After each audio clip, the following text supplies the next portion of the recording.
If you try to enter illegally, you will be caught. You will be removed, and you will never return. Follow the law, and you'll find opportunity. If you break it, you'll find consequences. Now, the new ad campaign comes as the Department of Homeland Security is trying to figure out the source of leaks that have disrupted ICE enforcement operations around the country. The department is now warning that polygraph tests have been ordered to determine whether or not staff were involved in any of these leaks.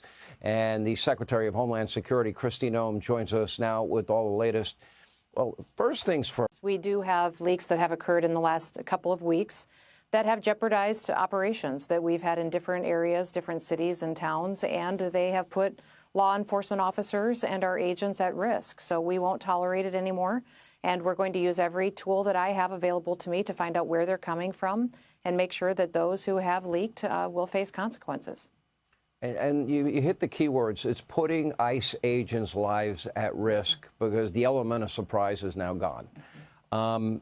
Do you have suspicions where it's coming from? Because you did speak briefly in the past about that.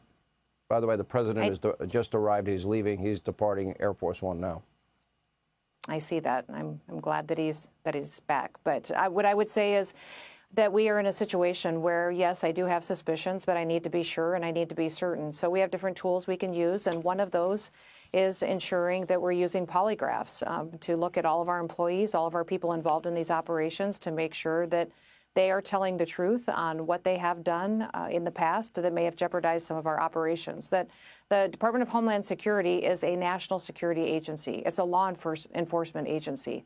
So this is one of the authorities that I have, and I'm going to use it to make sure that we find those who have done this nefarious activity and that it will no longer be tolerated. You know, a lot of people on the left and people could see because it was changing in their communities right around them, and we watched families lose their children. We saw families like Lake and Riley's family that tragically lost a daughter that they'll never have in their lives again. They saw children that were trafficked, drugs that were killing our generation of kids, and it was all happening because of that open border. So the American people knew what was happening and saw it, and there was consequences for that. And now we have a president that puts America first and that has closed the border, has secured it, and is allowing us to deport people in record numbers. And we are deporting dangerous criminals. In fact, Sean, we're picking up people that have been raping children, have been trafficking children, and proliferating the use of drugs and going out there and, murdering and raping individuals, and we're getting them out of the country. Every day we're saving lives because of the work that we're doing. And so we're going to make sure that we do it and do it with integrity and continue to make sure that we're securing the homeland of the United States of America. You know, the thing, Madam Secretary, that scares me the most is that I'm kind of. I thought you said Madam Secretary was scaring you. No. And you did a great job as governor. I'm sure the people of South Dakota are proud of you, but also probably miss you. But the thing that scares me the most is, well, first of all, do we have an actual number of how many illegals were unvetted allowed in the country? Do we have any idea the number of known terrorists? We know we have terrorists. We know Biden and Harris admitted, around 15,000 murderers, and then we had about the same number of rapists and other violent criminals. We have cartel members, gang members. Do we know about how many, and how do we root out every single one of them? Because every one of them, to me, represents a threat to the homeland.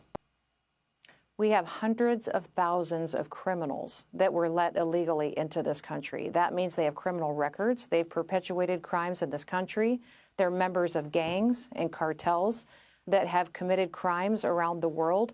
And tomorrow is the day that we're going to be able to make sure that gangs and cartel members are foreign terrorist organizations, and it'll give us new authorities to go after them and get them out of the country. So this is not a small operation, Sean. This is an operation that we're going to have to work aggressively at for a period of time to make sure that we're getting all those dangerous individuals out of our country, and then go on to those who have overstayed and have final removal orders. We're going to go forward and make sure that our federal laws are upheld and that every single law is followed in this country. The Biden administration didn't do that.